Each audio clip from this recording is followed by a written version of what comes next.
జీవమును మనకు అనుగ్రహించాడు. సమృద్ధి జీవమును మనకు అనుగ్రహించుట మాత్రమే కాక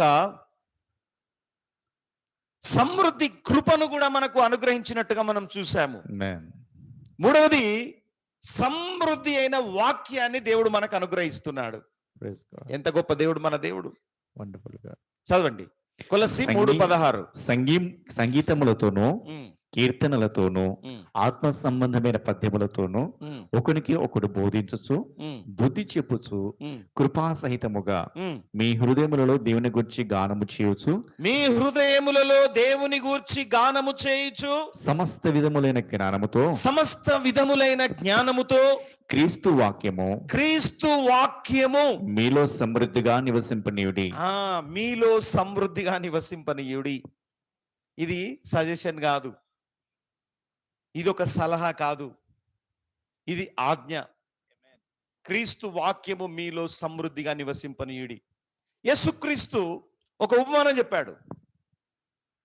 అపవిత్రాత్మ ఒక మనుషుని విడిచిపెట్టి వెళ్ళిన తరువాత అది తిరుగుతూ ఉందంట. తిరుగుతూ తిరుగుతూ తిరుగుతూ దానికి ఎక్కడ చోటు దొరకకపోయేసరికి నేను వదిలి ఖాళీ స్థలం ఏర్పడింది, దాంట్లో ఊడ్చి అమర్చి ఉన్నదంట. అప్పుడు ఇది ఏం చేసింది? ఈ అపవిత్రాత్మ వెళ్ళి దీనికంటే మరి చెడ్డవైన 7 దయ్యములను వెంట పెట్టుకొని వచ్చి వానిలో కాపురం ఉండెను. వాని మొదటి స్థితి కంటే కడపటి స్థితి మరీ భయంకరంగా మారిపోయింది అని యేసు ప్రభు చెప్పాడు. అపవిత్రాత్మ ఒక మనిషిని వదిలిపెట్టి వెళ్ళిపోయింది. అధికారం, వాడి యొక్క అధికారం, వాడి యొక్క ఆలోచన విధానాలు. దయ్యం ఉంటే ఏమైతే చెప్పండి, వాని ఆలోచనలు వస్తాయి. మన లోపల సైతాను ఉన్నది అనుకోండి, సైతాను ఆలోచనలు వస్తాయి. సైతాను ఆలోచనలు అన్నీ ఏంటి? పాపం చేయడం, మోసం చేయడం, దొంగతనం చేయడం, నరహత్య చేయడం, వ్యభిచారం చేయడం. వాడి యొక్క చెడ్డ లక్షణాలన్నీ మనలో ఉంటాయి. అయితే దేవుడు వచ్చి ఆ దయ్యాన్ని ఎల్లగొట్టేసిండు. అందరు 2 చేతులు తలలు చెప్దాం. ఎప్పుడైతే అపవిత్రాత్మ వెళ్ళిపోయిందో అయిపోలే అసలు. అప్పుడు ఫైటింగ్, అప్పుడు రియల్ ఫైటింగ్ అప్పుడు స్టార్ట్ అవుతా ఉంది. నిజమైన పోరాటం అప్పుడు స్టార్ట్ అవుతా ఉంది. వీడు ఈ వెళ్ళిపోయినటువంటి వాడు నీ మీద దాడి చేస్తూ ఉంటాడు. వాడు వెళ్ళి ఒక్కడు రాడంట, ఈసారి 7 పట్టుకొని వస్తాడు వాడు.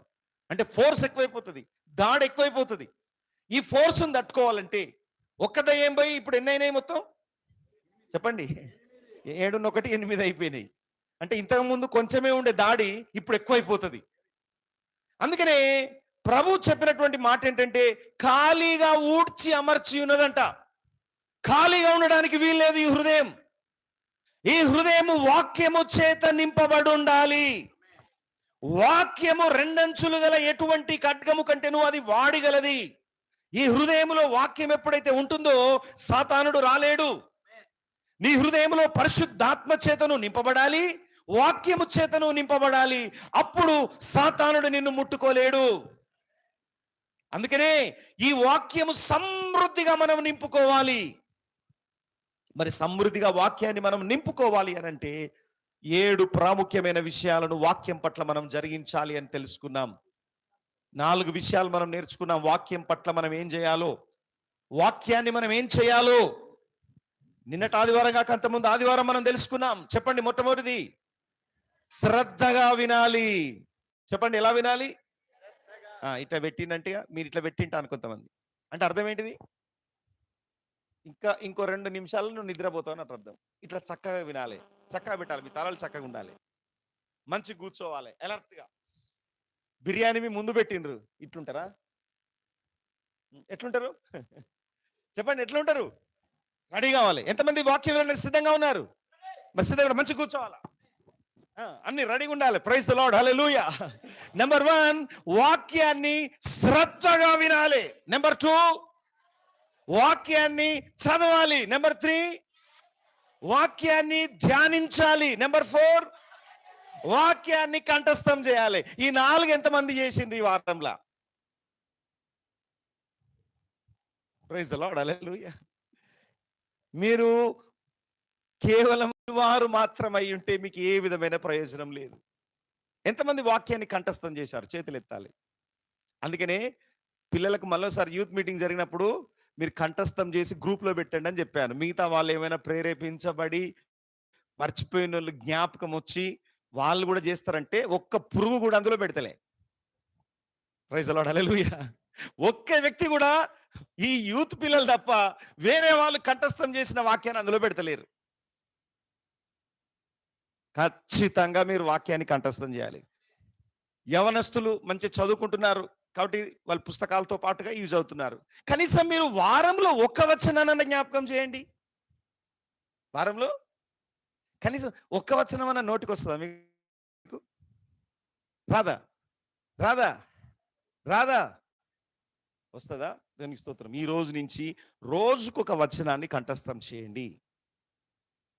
దీన్ని నింపుకోవాలి. ఎట్లా నింపుకుంటావు? కంఠస్థం చేయడం వల్ల నింపుకుంటావు. కంఠస్థము చేసినటువంటిది ఎక్కడుంటుందో తెలుసా? మన అంతరంగంలో ఉంటుంది. ఇప్పుడు ఇక్కడ చాలా మంది చదువుతున్నటువంటి వాళ్ళు ఉన్నారు. వాళ్ళు చదివినటువంటివి జ్ఞాపకం చేసినవన్నీ వాళ్ళ లోపల బుక్ సెల్ఫ్స్ ఉంటాయి. వాళ్ళ లోపల కూడా సైన్స్ ఎగ్జామ్ వచ్చిందనుకో సైన్స్ బుక్ బయటకు వస్తుంది. Praise the Lord, hallelujah. Mathematics exam వచ్చిందనుకో మ్యాథమెటిక్స్ ఎగ్జామ్ బయటకు వస్తుంది. ఆ బుక్ బయటకు వస్తుంది. లోపల ఉంటాయి అవన్నీ సెల్ఫ్లలో సిద్ధంగా.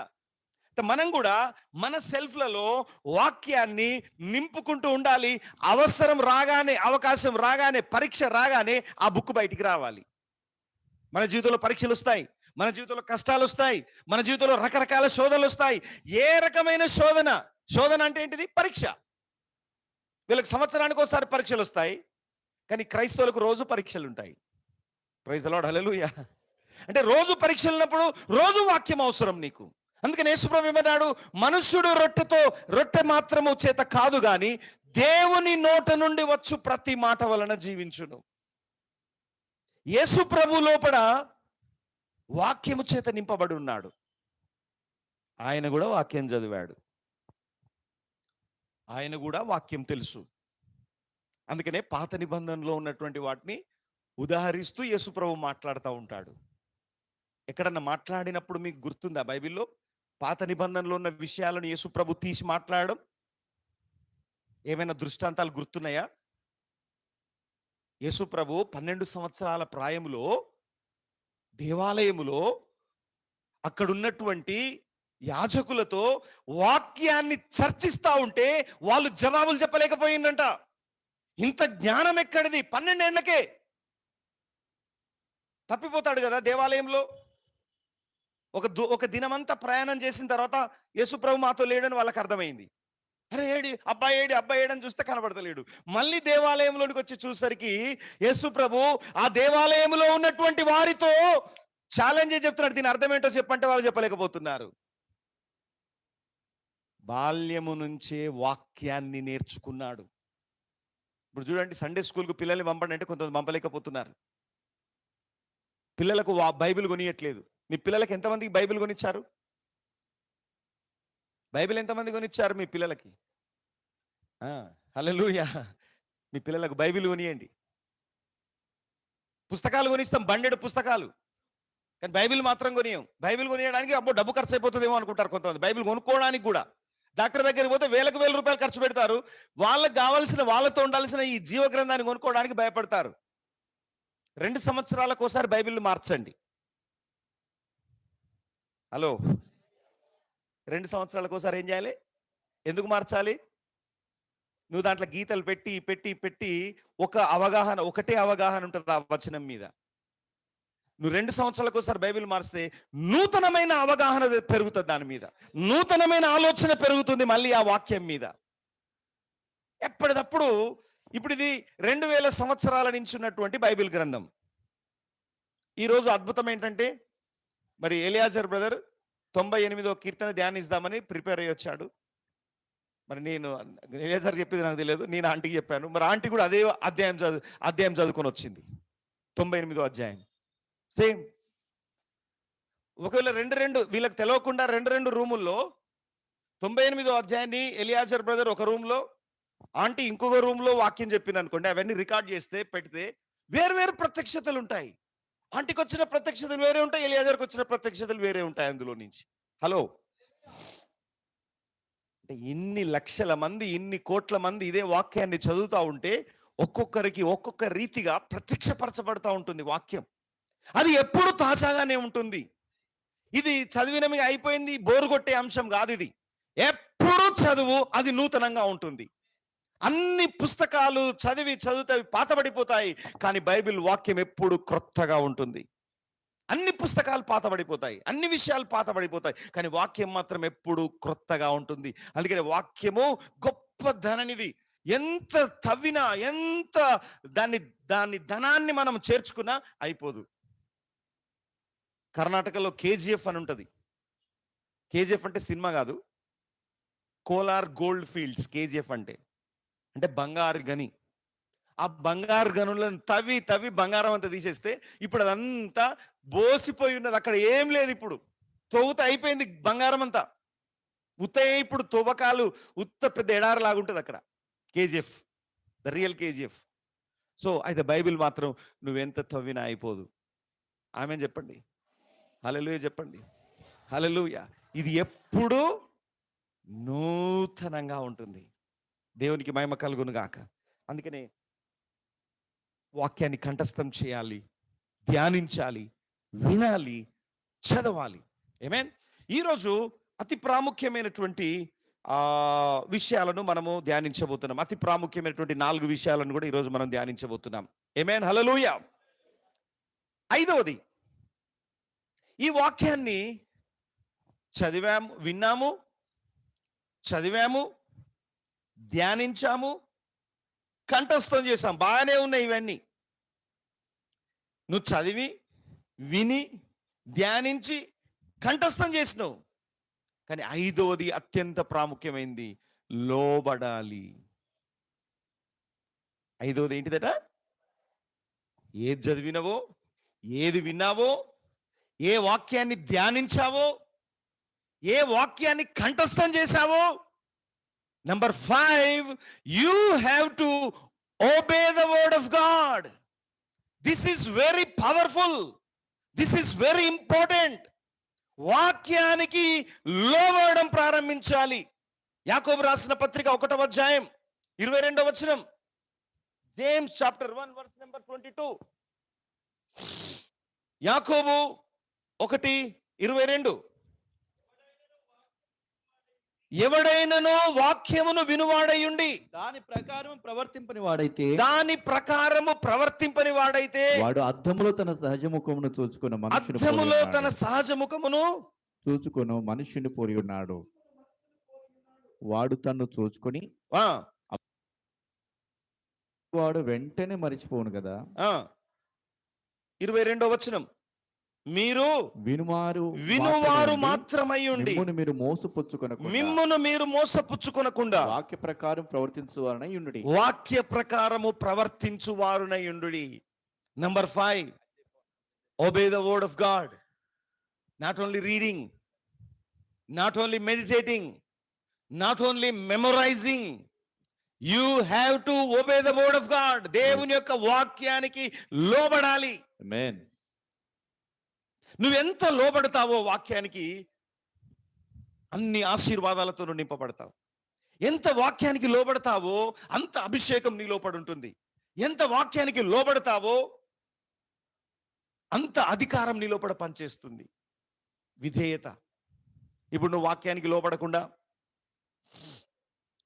బాగా వాక్యం తెలుసు నీకు, కొంతమంది ఏమంటారో తెలుసా, అమ్మ మాట్లాడొద్దు, ఆదికాండం నుంచి ప్రకటన గ్రంథం వరకు నాకు మొత్తం వచ్చేసు, ఏం లాభం? 119వ కీర్తన మొత్తం నోటికి చెప్పేస్తా, ఏం లాభం? అధ్యాయాలు నేను చదివేస్తా, ఏం లాభం? ఆదికాండము నుంచి ప్రకటన గ్రంథం వరకు గ్రంథాలే నోటికి చెప్పేస్తా, ఏం లాభం? నీవు వాక్యానికి లోబడే వ్యక్తిగా ఉండాలి. వాక్యానికి విధేయత చూపెట్టే వ్యక్తిగా నీవు ఉండాలి. యాకోబు రాసిన పత్రిక 4వ అధ్యాయం 7వ వచనం. కాబట్టి దేవునికి లోబడి ఉండుడి, దేవునికి లోబడి ఉండుడి, అపవాదిని ఎదురించుడి, అప్పుడు వాడు మీ యొద్ద నుండి పారిపోవు. అంటే అర్థం ఏంటంటే, నువ్వు లోబడ్డప్పుడే అధికారం పనిచేస్తుంది. నువ్వు లోబడకుండా పో సాతానా, యేసు నామములో పో, నువ్వు ఎంత లోబడతావో అంత అధికారం, ఎంత లోబడతావో అంత అభిషేకం, ఎంత లోబడతావో అంత ఆశీర్వాదం, ఎంత లోబడతావో అన్ని కృపావరాలు నీ లోపల విస్తారంగా పనిచేస్తూ ఉంటాయి. నువ్వెంత లోబడతా ఉంటావో అంత ఆత్మఫలాలు నీలో పనిచేస్తూ ఉంటాయి. ఎంత లోబడతా ఉంటావో అంతగా దేవుడు నిన్ను హెచ్చిస్తూ ఉంటాడు. దేవుడు ఎవరిని హెచ్చిస్తాడు? లోబడేవారిని. దేవుడు ఎవరిని అభిషేకిస్తాడు? లోబడేవారిని. దేవుడు ఎవరికి అధికారాన్ని ఇస్తాడు? లోబడేవారికి. అందుకని అక్కడ అద్భుతంగా చెప్తోంది, దేవునికి లోబడి ఉండుడి, అపవాదిని ఎదురించుడి, అప్పుడు వాడు మీ యొద్ద నుండి పారిపోవును. అప్పుడు. మరి ఈరోజు వాక్యానికి లోబడుతున్నావా? దేవుడు ఏదైతే చెప్తున్నాడో దానికి లోబడుతున్నావా? ద్వితీయోపదేశకాండం 28వ అధ్యాయం మొదటి 2 వచనాలు చూడండి. నీవు నీ దేవుడైన యెహోవా మాట శ్రద్ధగా నీవు నీ దేవుడైన యెహోవా మాట శ్రద్ధగా విని నేడు నేను నీకు ఆజ్ఞాపించుచున్న నేను నీకు ఆజ్ఞాపించుచున్న ఆయన ఆజ్ఞలన్నిటినీ అనుసరించి నడుచుకొనిన ఎడల నీ దేవుడైన యెహోవా భూమి మీదనున్న సమస్త జనముల కంటే నిన్ను హెచ్చించును. చూడండి, లోబడినప్పుడు హెచ్చిస్తాడు. నువ్వు ఎదుగుతలేవు. ఎన్ని సంవత్సరాలైనా యేసుప్రభు నమ్ముకుని అట్లాగే ఉంటున్నావు. హలో, ఎన్ని సంవత్సరాలైనా ఆదివారం వస్తున్నావు, పోతున్నావు, నీ జీవితంలో ఎదుగుదల లేదు, అభివృద్ధి లేదు, ఆశీర్వాదం లేదు, అభిషేకం లేదు, ఎండిపోయిన స్థితిలో ఉన్నావు, ఫలించలేని స్థితిలో ఉన్నావు. దానికి గల కారణం ఏంటి అంటే నువ్వు దేవునికి లోబడకపోవడం. ఏదైనా తోటలో ఆదాము హవ్వలు దేవునికి లోబడలేకపోయారు, సాతాను మాటకు లోబడ్డారు. దేవునికి ఎప్పుడైతే లోబడలేకపోయారో వారి ఆశీర్వాదాలన్నీ పోగొట్టుకున్నారు, మరణాన్ని తెచ్చుకున్నారు, నిత్య జీవితాన్ని పోగొట్టుకున్నారు. మీకు విషయం తెలుసా? ఏదేను తోటలోనే దేవుడు నిత్య జీవాన్ని ఉంచాడు వారికి. ఏదేను తోట పరలోకం, ఏదేను తోట నిత్యము నివసించే చోటు, మహిమగల ప్రదేశం. ఏదేను తోటలో రోగాలు లేవు, ఏదేను తోటలో గొడవలు కొట్లాటలు లేవు, ఏదేను తోటలో వ్యాధి లేదు, ఏదేను తోటలో మరణము లేదు. కానీ దేవుడు అన్నాడు, మీరు పండు తిను దినమున నిశ్చయముగా మరణించెదరు. పండు తినొద్దు. మరి ఆదాం ఏం చేయాలి చెప్పండి? ఆదాం ఏం చేయాలి? లోబడాలి. మరి ఏం చేశాడు? దేవునికి లోబడ్డా, హవ్వకు లోబడ్డా? అంటే భార్య మాట వినొద్దని నేను అనట్లేదు. భార్య మాట వాక్యానుసారం అయితే భర్త లోబడాల్సిందే. భార్య మాట దేవుని మాట కాదనుకో, భార్యకు సరి చేయాల్సిందే. కొంతమంది భార్యలను సరి చేయడానికి బదులు చెప్పండి, భార్యలు ఏం చెప్తా తింటా ఉన్నారు భర్తలు.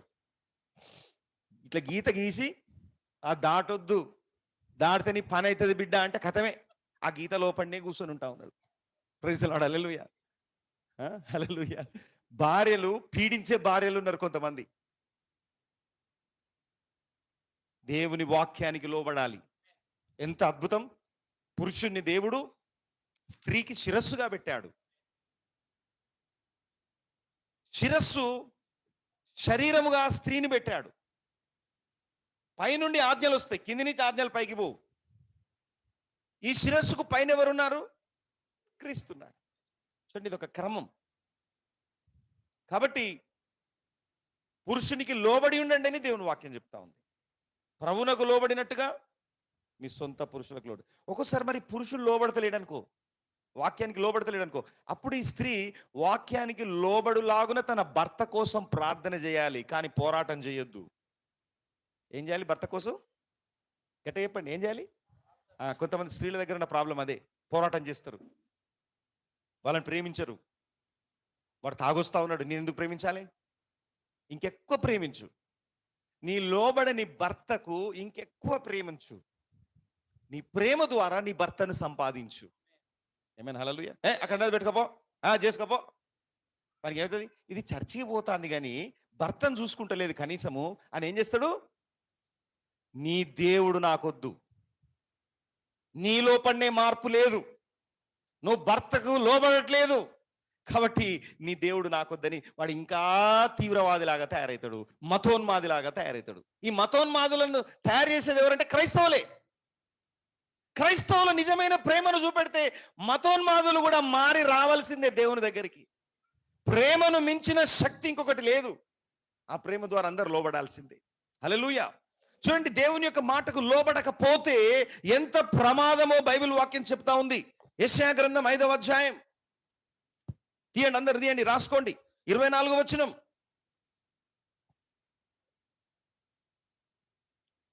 సైన్యములకు అధిపతియగు యెహోవా సైన్యములకు అధిపతియగు యెహోవా యొక్క ధర్మశాస్త్రమును నిర్లక్ష్య పెట్టుదురు. చూసారా, వాక్యాన్ని నిర్లక్ష్య పెడతారంట. అయిపోయిందా? ఇజ్రాయేలు యొక్క పరిశుద్ధ దేవుని వాక్కును తృణీకరించుదురు. నువ్వు నిర్లక్ష్యం చేసేవాడుగా, తృణీకరించే వ్యక్తిగా, లోబడకుండా నువ్వు ఎప్పుడైతే ఉంటావో, కాబట్టి అగ్నిజ్వాల కొయ్యకాలను కాల్చివేయునట్లు, ఎండిన గడ్డి మంటలో భస్మమగునట్లు వారి వేరు కుళ్ళిపోవును, వారి పువ్వు ధూళి వలె పైకి ఎగిరిపోవును. చూసారా, వాని పువ్వు ధూళి వలె పైకి ఎగిరిపోవును. నువ్వు దేవుని వాక్యాన్ని తృణీకరిస్తే, దేవుని వాక్యాన్ని నిర్లక్ష్యం చేస్తే, దేవుని వాక్యానికి లోబడకపోతే కొయ్యకాలును గాల్చేసినట్టుగా దేవుడు గాల్చేస్తాడంట. రైతులు పంటలు వేసిన తర్వాత, కోత కోసిన తర్వాత కొయ్యకాలు ఉండిపోతుంది. మళ్ళీ పంట వేయాలంటే ఈ రైతులు ఏం చేయాలి? దాన్ని తీసిపడేయాలి, కాల్చేసేయాలి. ఆ కొయ్యకాలను, ఆ పాతదంతా తీసేయాలి. కొయ్యకాలను కాల్చినట్టుగా 3 విషయాలు చెప్తున్నాడు. ఎండిన గడ్డి మంటలలో భస్మమగునట్లుగా. ఎండిన గడ్డిని కాల్చేస్తే ఏమవుతుంది? భస్మం అయిపోతుంది. అలాగే వారి పువ్వు ధూళి వలె పైకి ఎగిరిపోవును. ధూళి ఎగిరిపోయినట్టుగా ఎగిరిపోతారంట. అందుకని లోబడే వారు ధన్యులు. ప్రకటన గ్రంథం 1వ అధ్యాయం 3వ వచనం చదవండి. Revelation chapter 1 verse number 3. సమయము సమీపించినది గనుక ఈ ప్రవచన వాక్యములు చదువువాడును వాటిని విని ఇందులో వ్రాయబడిన సంగతులను గైకొనువాడు అంటే లోబడేవాడు. గైకొనువాడు అంటే ఎవరు? లోబడేవాడు ధన్యుడు. Blessed is the man who listens the word and who reads the word and who obeys the word of God. దాన్ని చదివేవాడు, వినువాడు, గైకొనువాడు ధన్యుడు. నువ్వు చదివి విని గైకొనకపోతే నీ జీవితంలో ధన్యత లేదు. చదవడం అంటే ఎందుకు చదవాలమ్మా? ఎందుకు వినాలి? తెలుసుకోవడం కోసం. Just to know what the will of God is, what the purpose of God is. To know, దేవుని చిత్తం తెలుసుకోవడం, దేవుని యొక్క ఉద్దేశాన్ని తెలుసుకోవడం, దేవుని యొక్క ఉద్దేశాల గురించి తెలుసుకోవడం కోసం వినాలి, చదవాలి, ధ్యానించాలి, జ్ఞాపకం చేయాలి. ఇవన్నీ చేసి నువ్వు లోబడలేదనుకో, తెలుసుకున్నావు, దేవుని మాట ఏంటో తెలుసుకున్నావు, దేవుని ఆలోచన ఏంటో తెలుసుకున్నావు, దేవుని ప్రణాళిక ఏంటో తెలుసుకున్నావు, కానీ లోబడలేకపోతున్నావు. నీవెప్పుడైతే దేవుని వాక్యానికి లోబడలేవో, నీకెంత వాక్యము తెలిసినా వ్యర్థమే. 2 చేతులు తలలు చెప్దాం. చెప్పండి, యేసయ్యా నీ వాక్యాన్ని చదువుతాను, వింటాను, ధ్యానిస్తాను, కంఠస్థం చేస్తాను, నీ వాక్యానికి లోబడతాను. లోబడని మనస్సు నా నుండి తొలగిపోనుగాక. ఆమేన్. హల్లెలూయా. ఎందుకు వినాలి? దేవుని చిత్తం ఏంటో తెలుసుకోవడం కోసం. ఎందుకు చదవాలి? రోజు దేవుని యొక్క ప్రణాళికను అర్థం చేసుకోవడం కోసం. మరి అర్థం చేసుకొని తెలుసుకొని దాని ప్రకారంగా నువ్వు ప్రవర్తించకపోతే, అందుకని యాకోబు 1:22లో మీరు వినువారు మాత్రమై ఉండి మిమ్మును మీరు మోసపుచ్చుకొనకుండా వాక్యము ప్రకారము ప్రవర్తించువారునై ఉండుడి. వాక్యం ప్రకారంగా ప్రవర్తించాలి. మీ యొక్క జీవితంలో వాక్యం కనపడాలి. వాక్యము మీ జీవితంలో వాక్యం కనపడాలి. వాక్యము మీ అడుగులలో కనపడాలి, మీ మాటలో కనపడాలి, మీ ప్రవర్తనలో వాక్యం కనపడాలి. బయట వాళ్ళు చూసినప్పుడు వీళ్ళు మనకు సంబంధించిన వాళ్ళు కాదని వాళ్ళే చెప్పాలి. ప్రైజ్ ది లార్డ్, హల్లెలూయా. ఎందుకంటే మన నడకకు వీళ్ళ నడకకు వేరే వ్యత్యాసం కనపడతా ఉంది. వీళ్ళు మనకు సంబంధించిన వాళ్ళు కాదు. ఎప్పుడైతే వీళ్ళు మనకు సంబంధించిన వాళ్ళు కాదని తెలుసుకుంటారో వాళ్ళు దూరం అయిపోతారు.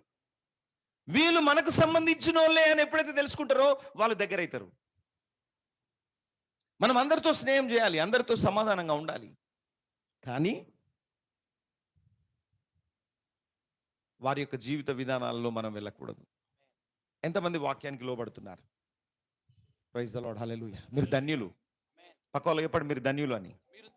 వాక్యానికి లోబడుచున్న మీరు చెప్పండి, నేను చెప్పినట్టు చెప్పండి. వాక్యానికి లోబడుచున్న మీరు ధన్యులు, లేకపోతే అన్యులు.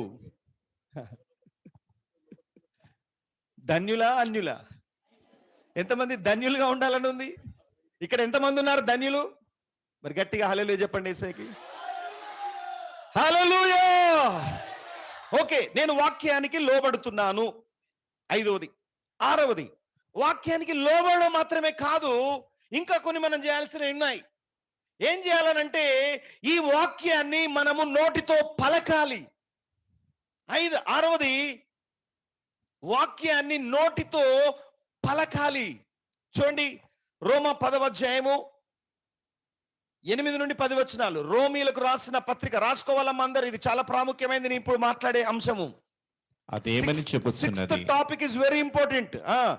10వ అధ్యాయం 8 నుంచి 10 వచనాలు. అదేమని చెప్పుచున్నది? వాక్యము నీ యొద్దను, వాక్యము నీ యొద్దను, నీ నోటను, నీ నోటను, నీ హృదయములోను, నీ హృదయములోను ఉన్నది. అది మేము ప్రకటించు విశ్వాస వాక్యమే. ఏమని ఉన్నది ఇక్కడ? వాక్యము మీ యొద్దను, మీ నోటను, మీ హృదయములోను ఉన్నది. అది మేము ప్రకటించు. చూసారా, మేమేదైతే విశ్వాస వాక్యాన్ని ప్రకటిస్తున్నామో, మేమేదైతే దేవుని యొక్క వాక్యాన్ని బోధిస్తున్నామో, ఆ వాక్యం మీ దగ్గర ఉండాలంటే ఎప్పటికీ మీ హృదయంలో ఉండాలి, ఎప్పటికీ మీ నోట్లో ఉండాలి, ఎప్పటికీ. ఒకసారి నేను వాక్యము సిరిసిల్లాలో నేను చదువుకున్న సమయంలో వాక్యం చెప్పినప్పుడు ఒక సహోదరుడు విన్నాడు. నాకు ఆయన 6 సంవత్సరాల తర్వాత కలిసిండు. ఎన్ని సంవత్సరాల తర్వాత కలిసి ఏమంటున్నా తెలుసా? మీరు పలానా రోజు పలానా కూడికలో పలానా వాక్యం చెప్పినని చెప్తా ఉన్నాడు. 6 years తర్వాత నాకు ఆశ్చర్యం అనిపించింది. నేను చెప్పి మర్చిపోయాను కానీ ఆయన మర్చిపోలేదు. మేము ప్రకటించు విశ్వాస వాక్యము మీ యొద్దను, మీ నోటిలోను, మీ హృదయములోను ఎల్లప్పుడూ ఉండును గాక. ఆమేన్. ఈ రోజు చాలా మంది దేవుని యొక్క సన్నిధానములోనికి వెళ్ళుటకు గల కారణం ఏంటంటే వాక్యము కొరకు కాదు. నాకు ఆశీర్వాదం రావాలి, విడుదల రావాలి, స్వస్థత రావాలి అని ఈరోజు ఎంతో మంది అబద్ధ బోధకులు లేచారు దీన్ని క్యాష్ చేసుకోవడానికి. ఇప్పుడు అన్ని గ్యారెడీ విద్యలు చేస్తూ ఉన్నారు. స్వస్థతలు కాదవి, గ్యారెడీలు. నీ పేరు నాతోనొస్తుంది, నీ పేరు సాతోనొస్తుంది, నీ పేరు స్రవంతి, నీ పేరు ఏం పేరు సా అని దేవుడు వెళ్తాండు, నీ పేరు నీ పేరు స్రవంతి. ఈ నాతోనొచ్చుడు, ఈ సాతోనొచ్చుడు, ఈ జిమ్మిక్కులన్నీ ఈ జిమ్మిక్కుల కోసం పోతా ఉన్నారు. ఏమైంది మరి? నీ జీవితం ఏమైనా మారిందామా? ఈరోజు ఎవరెవరో వానికి వాక్యమే రాదు, వానికి మారుమనసే లేదు, మనుషుల యొక్క బలహీనతలను గ్రహించి ఏం చేస్తున్నారు? గొప్ప శక్తివంతమైన వారుగా వాళ్ళను వాళ్ళు చూపెట్టుకుంటూ, సీమోను గ్యారెడీ ఎలా చూపెట్టుకున్నాడో అలా చూపెట్టుకుంటూ మనుషులను లూటి చేసే అబద్ధ బోధకులు బయలుదేరారు. అక్కడ వాడు మీటింగ్ పెడతాను, ఇక్కడ వీడు మీటింగ్ పెడతాను, ఎవరు అక్కడి నుంచి వచ్చిందట, పేర్లు పెట్టి పిలుస్తానట, స్వస్థతలు జరుగుతానేట, అద్భుతాలు జరుగుతానేట. స్వస్థతల కొరకు, అద్భుతాల కొరకు, రొట్టెల కొరకు ప్రభువును వెంబడించొద్దు. అక్కడ భోజనాలు పెడతానట. హల్లెలూయా. రొట్టెల కొరకు, స్వస్థతల కొరకు, అద్భుతాల కొరకు ప్రభువును వెంబడించుద్దు. వాక్యము కొరకు నువ్వు ఇంటి దగ్గరే ప్రార్థన చేసుకొని రావాలి. ప్రభువా నీ సన్నిధిలోనికి వెళ్తున్నాను, నాతో మాట్లాడు. ఒక్క మాట చాలు నీ జీవితాన్ని బాగు చేయడానికి. దేవుడు ఈ ప్రపంచం మొత్తం అంధకారంతో నిండి ఉన్నది కదా, ఆదికాండం 1:2 శూన్యముగాను నిరాకారముగాను చీకటి అగాధ జలముల మీద అల్లాడుచు కమ్మియుండెను. దేవుని ఆత్మ అక్కడ అల్లాడుచున్నదంట. అయితే దేవుడు వెలుగు కమ్మని ఎన్ని మాటలు పలికిండు? ఎన్ని పలికిండు? హలో, ఎన్ని పలికిండు? రమేష్ గారు ఎన్ని పలికిండు? ఇవన్నీ పోవాలంటే ఒక్క మాట చాలు. చెప్పండి, ఎన్ని కావాలి? చెప్పండి, ఎన్ని మాటలు కావాలి? ఇవన్నీ ఆపేయండి. కూర్చొని బాధపడడం, దుఃఖపడడం, అయ్యో అట్లయింది, మా అన్న ఇట్లా చేసిండు, మా తమ్ముడు ఇట్లా చేసిండు, మా అక్క ఇట్లా చేసింది, మా అక్కను నేను ఎంతో ప్రేమించినా, మా చెల్లెని ఎంతో చూసుకున్నా, నా డబ్బులన్నీ ఇచ్చినా కానీ మోసం చేసిండ్రు. ఇవన్నీ బంద్ చేయండి. ఒక్క మాట చాలు నీ జీవితాన్ని మార్చడానికి. నువ్వు ఇంటి దగ్గర ఉన్నప్పుడే ప్రార్థన చేయాలి, దేవా నాతో మాట్లాడు. ఆ ఒక్క వాక్యాన్ని నీ హృదయంలో పెట్టుకోవాలి. ఆ ఒక్క వాక్యంతో నువ్వు జీవించాలి. ఇంత సర్వ సృష్టిలో వెలుగు కావడానికి ఎన్ని మాటలు పలికిండమ్మా? వెలుగు కలుగును గాక. వెలుగు వచ్చేసింది అంతే. చెప్పలు మాయప్రసాద్. నీ జీవితంలో కూడా కార్యం జరగాలంటే ఒక్క వాక్యము చాలు. అయితే ఇక్కడ దేవుని యొక్క వాక్యం ఏం సెలవిస్తా ఉంది? నీ నోటిలోను నీ హృదయములోను నీ యొద్దను. వాక్యం ఎప్పుడు నీ దగ్గర ఉండాలి. ఇంగ్లాండ్ దేశంలో ఉన్నటువంటి ఒక దైవ సేవకుడు, స్మిత్ విగ్గిల్స్ వర్త్ అనేటువంటి దైవ సేవకుడు ఒక ఛాలెంజ్ చేశాడు. నా దగ్గర బైబిల్ లేని సమయాన్ని మీరు నన్ను కనుక్కుంటే, బైబిల్ లేకుండా నేను మీకు దొరికితే మీరు ఏది అడిగితే అది ఇస్తా అన్నాడు. ఆయన బండిలో బైబిల్ ఉంటుంది, ఆయన కోటులో బైబిల్ ఉంటుంది, ఆయన వెళ్ళే ట్రైన్లో వెళ్తున్న బైబిల్ ఉంటుంది, ఎక్కడికి పోయినా ఎప్పుడు ఆయన దగ్గర బైబిల్ ఉంటుంది. న్యూస్ పేపర్ని అసలే చదవలేదంట ఆ దైవ సేవకుడు. న్యూస్ పేపర్ ఎవరన్నా ఆయన ముందు చదివితే దాన్ని చింపిసిరేసేదంట. అయిపోయినే చదువుతున్నావేంటిది, జరుగుతున్న చూడు అని. అయిపోయినే చదువుకుంటా కూర్చున్నావు ఎందుకు? దేవుడు ఏం చేస్తున్నాడో ఇది చూడు, ఇది చూస్తే మీకు తెలుస్తుంది. అంటే అంత ఒక మొండి విశ్వాసం అన్నట్టు ఆయన. ఒకరోజు వాళ్ళ భార్య చనిపోతే ప్రార్థన చేస్తే లేచి కూర్చుంటుంది. ఆమె ఏమంటుంది తెలుసా? ఏమండి నన్ను ఎందుకు డిస్టర్బ్ చేసినావు? అక్కడ నేను యేసుతో సంభాషణ చేస్తున్నాను, నన్ను అనవసరంగా నా యేసుతో సంభాషణ చేస్తూ ఉంటాను, నన్ను ఇక్కడ తీసుకొచ్చినావు. ప్రభువా మళ్ళీ మేము తీసుకోనగానే మళ్ళీ చనిపోయింది ఆమె. అంటే అంత మొండి విశ్వాసి. Praise the lord.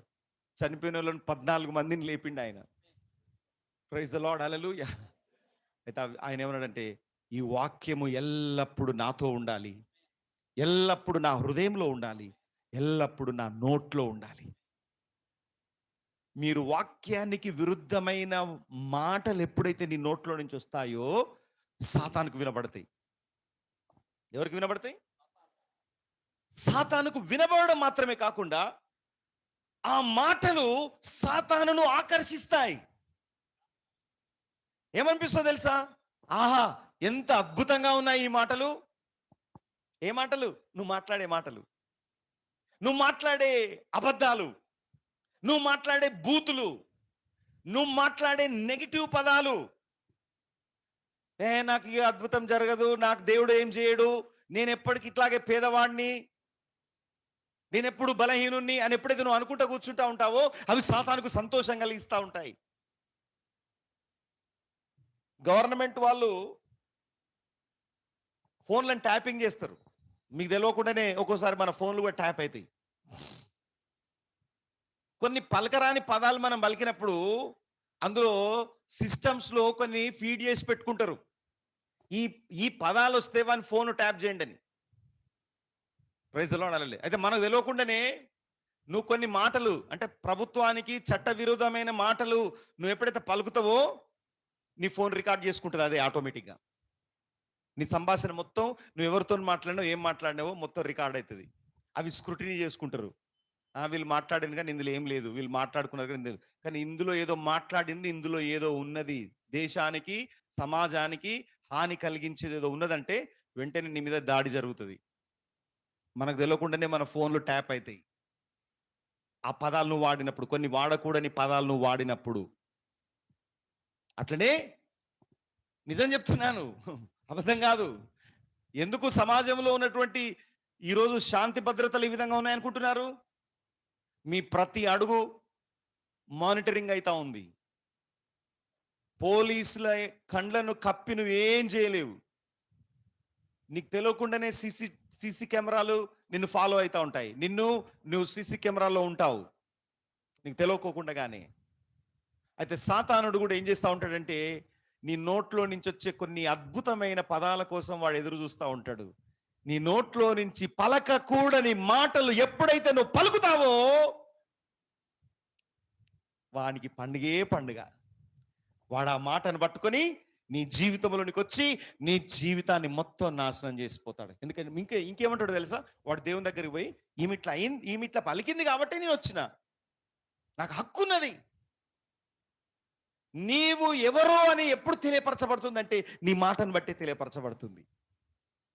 నువ్వు నీతిమంతుడవా అపరాధివా నీ మాటను బట్టియే తెలియపరచబడుతుంది. నీ మాటను బట్టియే నువ్వు నీతిమంతుడవు. నీ ఊహలో ఉన్నంత వరకు ఏం జరగదు. అది అక్షర రూపం ఎప్పుడైతే దాల్చి నీ పెదాల గుండా బయటకు వస్తుందో అప్పుడు నువ్వు పట్టుబడతావు. అందుకని సైతాను కూడా నీ నోటి దగ్గర కాచుకొని చూస్తూ ఉంటాడు. నువ్వెప్పుడు అపవిత్రమైన మాటలు మాట్లాడతావా, ఎప్పుడు అవిశ్వాసపు మాటలు మాట్లాడతావా, నేను దొరకబట్టుకోవాలన్నా. హలో, రెండు చేతులు ఎత్తి హలో, హల్లెలూయా.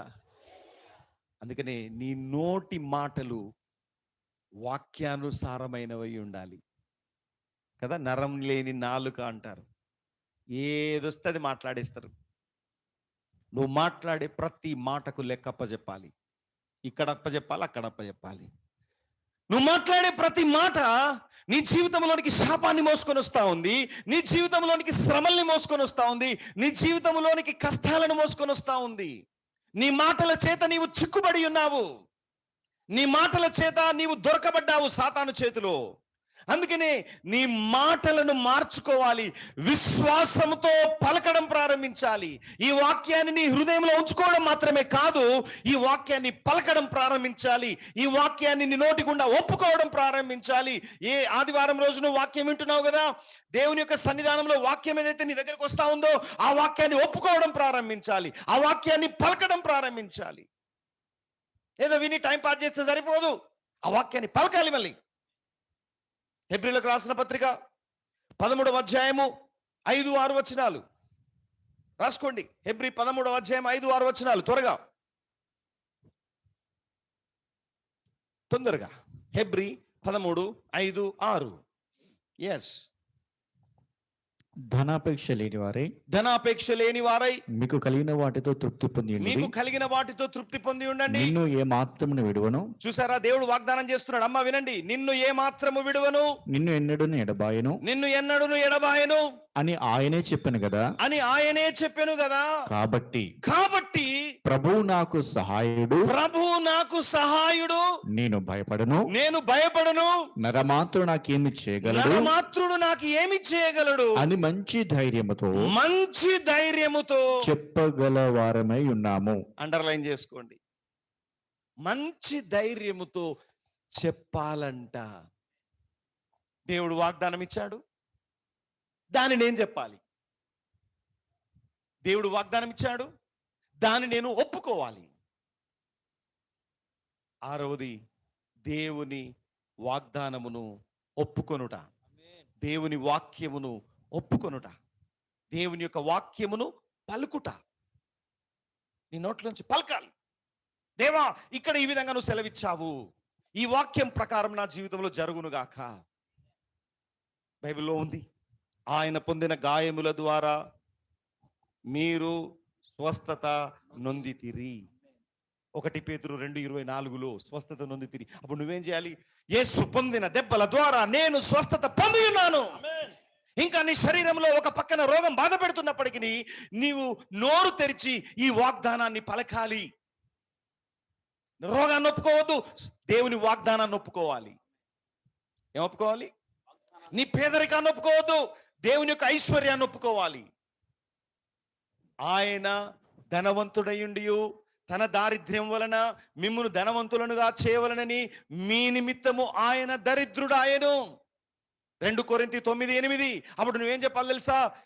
నన్ను ఐశ్వర్యవంతునిగా చేయుటకు యేసు నా కొరకు దరిద్రుడాయను గనుక నేను క్రీస్తు ద్వారా క్రీస్తునందు ఐశ్వర్యవంతుడను. మనమేమంటాం? ఏం లేదు నా దగ్గర. ఒకసారి ఒక ఆయన 23వ కీర్తన అప్పచెప్తున్నాడు. 1వ వచనం, యెహోవా నా కాపరి, నాకు ఏమీ లేదు. ఏమని చెప్తాడు ఆయన? లేమి లేదంటలేడు, ఏమి లేదంటున్నాడు. చెప్పండి, యెహోవా నా కాపరి, నాకు లేమి లేదు. కానీ ఈయనేమని చెప్తా ఉన్నాడు? నోరు తిరగక ఏమి లేదని చెప్తా ఉన్నాడు. దేవుడు నీకు కాపరిగా ఉంటే ఏమి లేకుండా ఉంటావా దేవుని బిడ్డ? లేమి అనేది రాదు నీ దగ్గరికి. మరి 23వ కీర్తన అంతా ఒప్పుకుంటున్నాడు. కన్ఫెషన్ పలుకుతున్నాడు. యెహోవా నా కాపరి. చెప్పండి, చెప్పండి, చెప్పండి గట్టిగా. నాకు లేమి లేదు, లేమి కలగదు. పచ్చిక గల చోట్ల ఆయన నన్ను పరుండ చేసి ఉన్నాడు. అంటే పచ్చిక అంటే సమృద్ధి.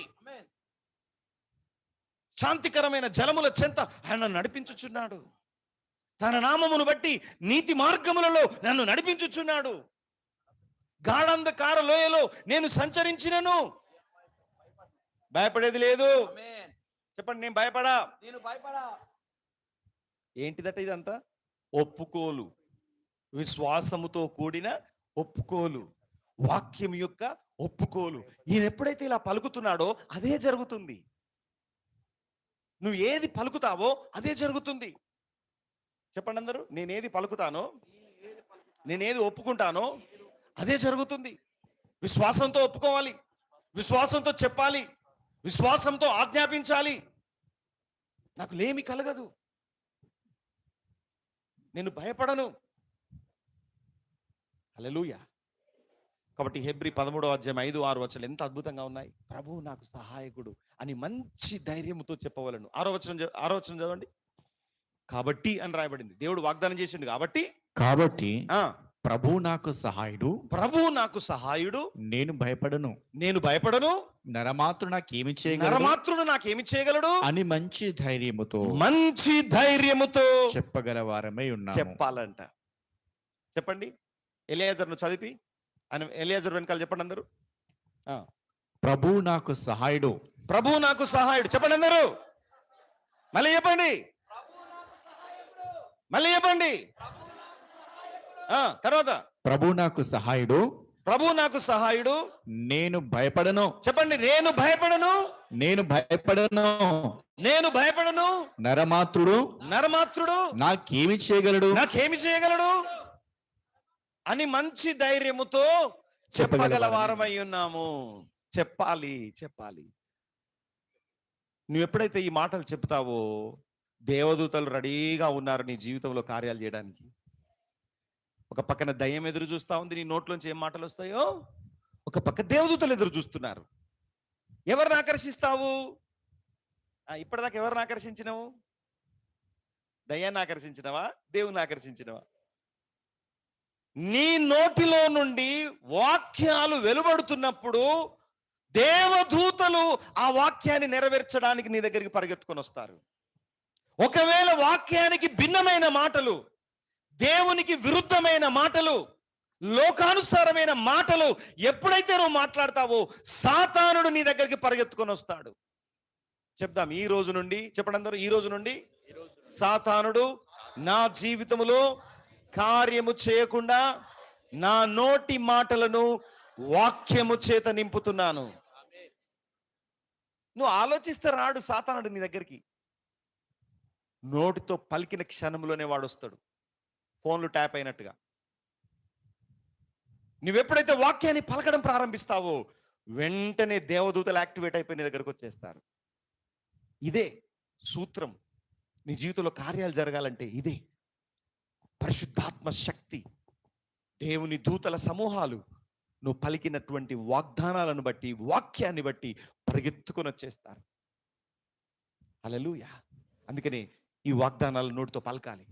నేను యేసు పొందిన దెబ్బల ద్వారా స్వస్థత పొంది ఉన్నాను, పాములను తేళ్లను త్రొక్కుటకు శత్రు బలమంతటి మీద నేను అధికారము కలిగి ఉన్నాను, ఏదియు నాకెంత మాత్రమును హాని చేయదు, నాకు వ్యతిరేకంగా రూపించబడిన ఏ ఆయుధము వర్ధిల్లదు, ఏ తెగులు నా గుడారము సమీపించదు, నా పాదములకు రాయి తగలకుండా దేవదూతలు నన్ను ఎత్తి పట్టుకొని ఉన్నారు, నా గంపయు నా పిండి పిసుకు తొట్టియు ఆశీర్వదింపబడి ఉన్నది, నా గర్భఫలము నా భూఫలము నా గొర్రెల మేకల మందలు ఆశీర్వదింపబడి ఉన్నవి, నా చేతుల పని నిశ్చయముగా ఆశీర్వదింపబడి ఉన్నది. ఈ యొక్క వాక్యాలన్నీ రోజు పలకాలి. చెప్పండి, నేను పలుకుతాను. మేము కారులో వెళ్తున్నా, ఎటు వెళ్తున్నా ఏ లోకానుసారమైన మాటలు ఉండవు, వాక్యమే ఉంటుంది. వాక్యాన్ని గురించే మాట్లాడుతూ ఉంటాం. ఎక్కడైతే వాక్యాన్ని గురించి మనం మాట్లాడతామో అక్కడ దూతలు ఉంటారు. ఎందుకుంటారు తెలుసా? కనీసం నువ్వు మాట్లాడింది రాసుకోవడానికైనా ఉంటారు అక్కడ వాళ్ళు. ఖచ్చితంగా దూతలు ఉంటారు. చూడండి, మలాకీ గ్రంథం చూడండి. మలాకీ గ్రంథం తీయండి.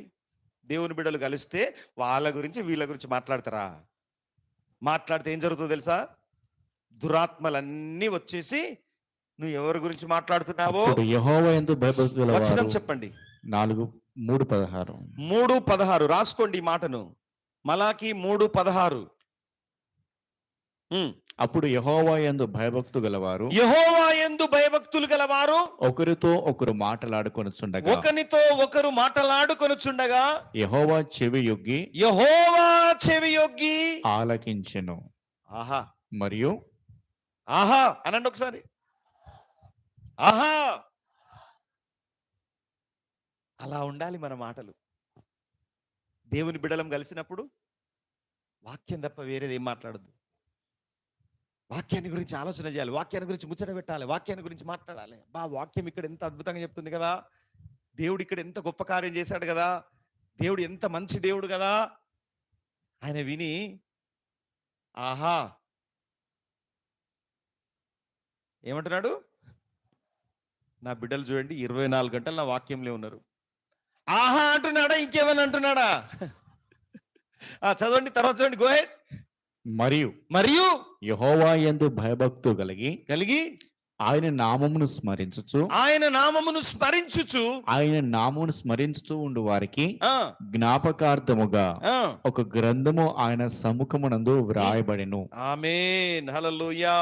ఒక గ్రంథము రాయబడుతుంది. అంటే దేవుని బిడ్డలారా, మనం మాట్లాడే మాటలు ఆయన గ్రంథములో ఆయన రాసుకునేంతగా ఉండాల. ఆమేన్. యెహోవా యందు భయభక్తులు గలవారు ఒకరితో ఒకరు మాట్లాడుకొనుచుండగా యెహోవా చెవియొగ్గి ఆలకించెను. మరియు యెహోవా యందు భయభక్తులు కలిగి ఆయన నామమును స్మరించుచు, ఆయన నామాన్ని ఘనపరుస్తూ ఉండు వారికి జ్ఞాపకార్థముగా ఒక గ్రంథము ఆయన సముఖమునందు వ్రాయబడెను. మనం మాట్లాడే మాటలు రాయబడుతున్నాయి, మనం డిస్కషన్ చేసే డిస్కషన్స్ రాయబడుతున్నాయి. వింటున్నాడు దేవుడు. ఆయన విన్నప్పుడు కోపం పుట్టించొద్దు. భార్యాభర్తలు మాట్లాడుకుంటున్నప్పుడు కోపం పుట్టించేదిగా ఉండకూడదు దేవునికి. ఇంట్లో కుటుంబ సభ్యులు మాట్లాడుకుంటున్నప్పుడు దేవునికి కోపం పుట్టించేదిగా ఉండకూడదు. దేవునికి మహిమ కలుగును గాక. ఆయనను సంతోషపరిచేదిగా ఉండాలి, ఆయన జ్ఞాపకార్థంగా రాసుకునేదిగా ఉండాలి. కాబట్టి నోటి గుండా నీ మాటలు వాక్యమే రావాలి, వాగ్దానాలు పలకాలి, వాక్యాన్ని ఎల్లప్పుడూ పలకాలి. చెప్పండి, నేను ఎల్లప్పుడూ వాక్యాన్ని పలుకుతాను.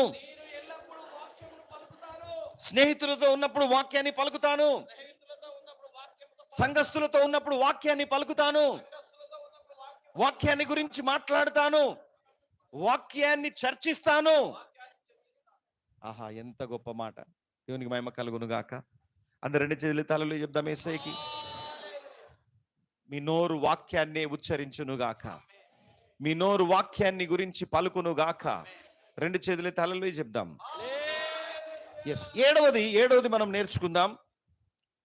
వాక్యాన్ని పలకడం మాత్రమే కాకుండా ఇప్పుడు వాక్యాన్ని గురించి మనం ప్రార్థన చేయాలి. ప్రే. దేవుడు ఏదైతే వాక్యం ఇచ్చాడో, నువ్వు వాక్యం చదువుతుంటే దేవుడు ఏదైతే మాట్లాడాడో కదా, మనం వాక్యం చదువుతుంటే దేవుడు మాట్లాడతాడు, వాక్యం వింటా ఉంటే దేవుడు మాట్లాడతాడు. ఏది విన్నావో, దేవుని దగ్గర నుంచి వచ్చిన వాక్కు ఏదైనా నువ్వు గ్రహించావో, ఇది దేవుని యొద్ద నుంచి వచ్చిన స్వరము అని ఎప్పుడైతే గ్రహించావో, ఆ వాక్యాన్ని పలకడం మాత్రమే కాకుండా, ఆ వాక్యాన్ని ఒప్పుకోవడం మాత్రమే కాకుండా, ఏడవది ఆ వాక్యమును బట్టి ఎత్తిపట్టి ప్రార్థన చేయాలి. అతి శక్తివంతమైన ప్రార్థన.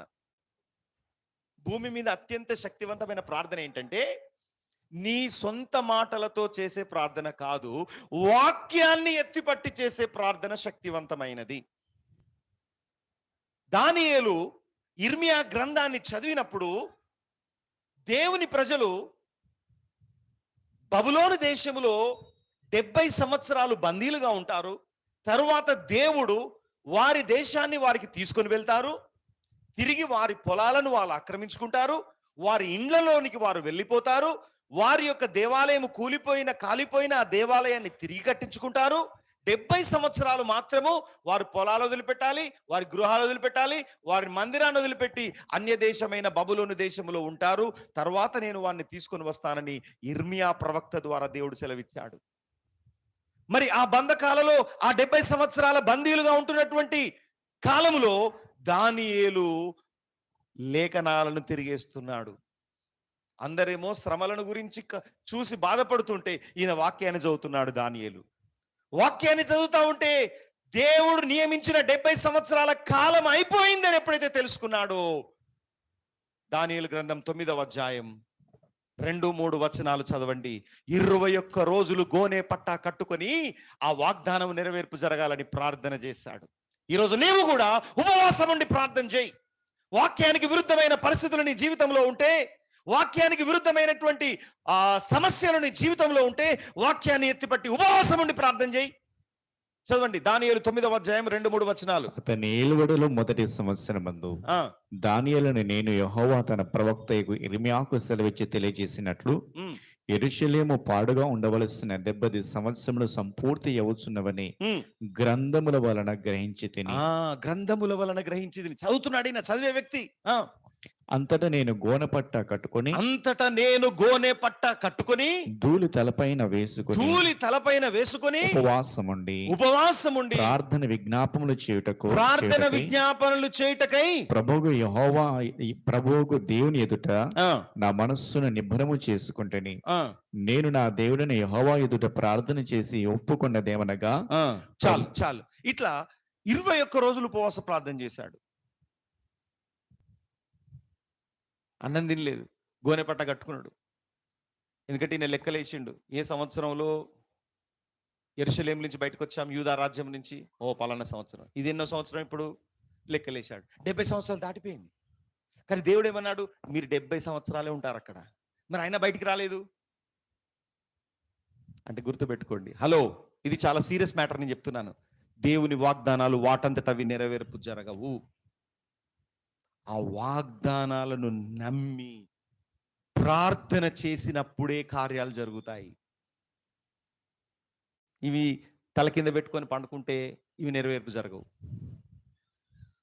ఈ వాగ్దానాలు నెరవేర్పు జరగాలంటే వాగ్దానాన్ని నమ్మాలి, దేవుని మాటను విశ్వసించాలి. ఆ విశ్వాసం ఉంచిన మాటను పట్టుకొని ప్రార్థన చేసినప్పుడు ఆ వాగ్దానాలన్నీ నెరవేర్పు జరుగుతాయి. ఒక్క దానియేలు చేసిన 21 రోజుల ఉపవాస ప్రార్థన 70 సంవత్సరాల బానిస బ్రతుకుల్లో నుంచి ఆ యూదా ప్రజలందరినీ కూడా విడుదల చేసి తీసుకొని వచ్చాడు దేవుడు. తిరిగి యెరూషలేం కట్టబడింది. నెహెమ్యా ప్రాకారాలు కట్టాడు. ఎజ్రా, జెరుబ్బాబెలు ఆ కూలిపోయిన దేవాలయాన్ని తిరిగి కట్టారు. హలో, హల్లెలూయా. మీరు ఎజ్రా గ్రంథం చదవండి. జకర్యా గ్రంథం చదవండి, హగ్గై గ్రంథం చదవండి, నెహెమ్యా గ్రంథం చదవండి. తిరిగొచ్చిన తర్వాత చేసినటువంటి కార్యాలు 70 ఏండ్లకు ముందున్నటువంటి గ్రంథాలు వేరు, 70 ఏండ్ల తర్వాత ఉన్న గ్రంథాలు వేరు. ఇది ఒక్కటి మీ మనసులో పెట్టుకొని బైబిల్ చదివితే పాత నిబంధన అంతా అర్థమవుతుంది. 70 అనేది చాలా ఇంపార్టెంట్. పాత నిబంధన మీకు అర్థం కావాలంటే, ఎందుకంటే పుస్తకాలు, పాత నిబంధనలో ఉన్న పుస్తకాలు, ప్రవక్తల పుస్తకాలు, రాజుల పుస్తకాలు, పాత నిబంధనలో ఉన్నటువంటి పుస్తకాలు కాలానుసారముగా పేర్చబడి లేవు. Not in a chronological order. ఒక పుస్తకం ఇక్కడ ఉంటుంది, ఒక పుస్తకం అక్కడ ఉంటుంది. పెద్ద ప్రవక్తలు, చిన్న ప్రవక్తలు.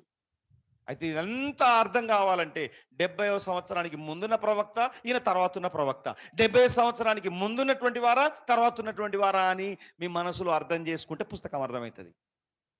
ఇది మరి 70 సంవత్సరాలకు ముందున్న వాళ్ళ, తర్వాత ఉన్న వాళ్ళ అర్థం కావాలంటే ఆ మొదటి వచనాన్ని చదివితే అర్థమవుతుంది. ఆ ప్రవక్త ఎప్పుడున్నాడు, ఎక్కడున్నాడు.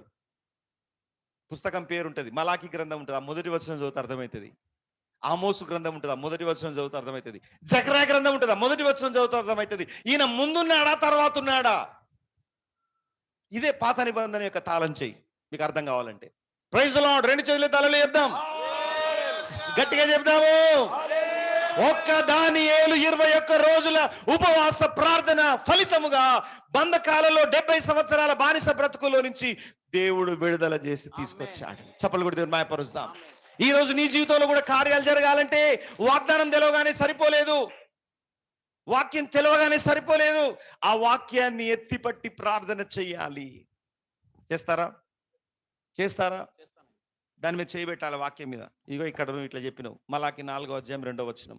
నా నామమందు భయభక్తులు గలవారకు మీకు నీతి సూర్యుడు ఉదయించును గనుక అతని రెక్కలు ఆరోగ్యము కలుగజేయను గనుక మీరు బయలుదేరి క్రొవ్విన దూడలు గంతులు వేయనట్లు గంతులు వేయను. ఎంత ప్రభా, నీ యందు భయభక్తులు గలవారు క్రొవ్విన దూడల్లాగా గంతులు వేసినట్టుగా నీ రెక్కలు వారికి ఆరోగ్యం కలుగజేస్తానో గనుక నీ ఆరోగ్యం నాకు దయచేయి అని వాగ్దానాన్ని ఎత్తిపట్టి ప్రార్థన చేయండి.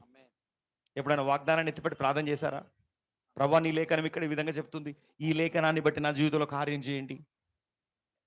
మీరు నా ఆజ్ఞలు గైకొని నాకు లోబడినట్లయితే మీలో బీదలు ఉండనే ఉండరు, మీరు అప్పిచ్చెదరు కానీ మీరు అప్పు చేయరని దేవుడు చెప్పాడు. ఆ వాగ్దానం మీద చేయబెట్టి ప్రార్థన చేయండి, బీదలు ఉండరు. దేవుడు ఎక్కడ ఏ వాగ్దానం పలికాడో ఆ వాగ్దానం మీద చేయబెట్టి ప్రార్థన చేయండి. ప్రభువా, ఈ వాగ్దానం నువ్వు సెలవిచ్చావు, ఈ వాగ్దానం నా జీవితంలో నెరవేర్పు చేయండి దేవా. వాక్యము, ప్రార్థన ఇవి 2 కలిసి ఉండాలి. చెప్పండి. వాక్యము, ప్రార్థన కలిసి ఉండాలి, అద్భుతం జరుగుతుంది. వాక్యము, ప్రార్థన, వాక్యము ప్లస్ ప్రార్థన ఈజ్ ఈక్వల్ టు మిరాకిల్. దేవుని దగ్గర నుంచి అద్భుతం జరుగుతుంది. ఆ చివరిది మనం తెలుసుకుందాం. 8వ విషయము, 8వ విషయం ఏంటంటే ఈ వాక్యాన్ని ఇతరులకు బోధించాలి. నువ్వు తెలుసుకొని, నువ్వు నేర్చుకొని, నువ్వు ఆశీర్వదింపబడడం మాత్రమే కాదు, ఈ వాక్యాన్ని మీరు ఇతరులకు బోధించాలి. మత్తయి సువార్త 28వ అధ్యాయం 19వ వచనం, ఇది చదివి మనం ముగించుకుందాం. మత్తయి సువార్త 28వ అధ్యాయం 19వ వచనం, 19-20.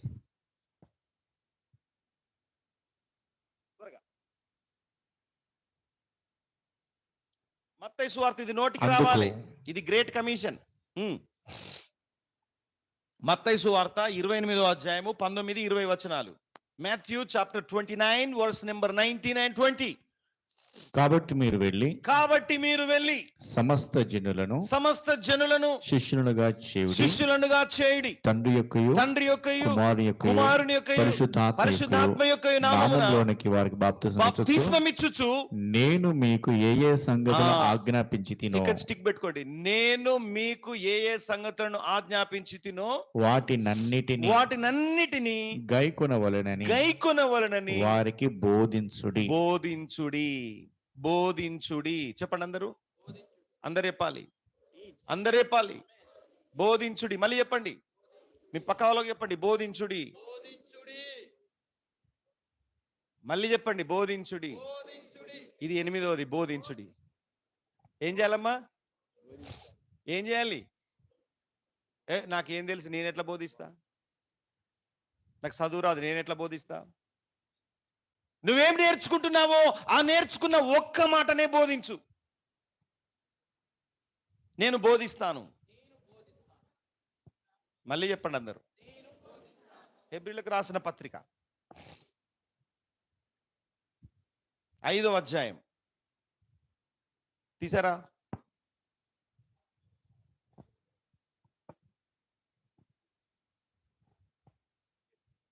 12వ వచనం. ఇది రాసుకోండి అమ్మా. కాలమును బట్టి చూచితే, కాలమును బట్టి చూచితే మీరు బోధకులుగా ఉండవలసిన వారి ఉండగా. ఎవరట మీరు? ఎవరట? కాలమును బట్టి చూస్తే.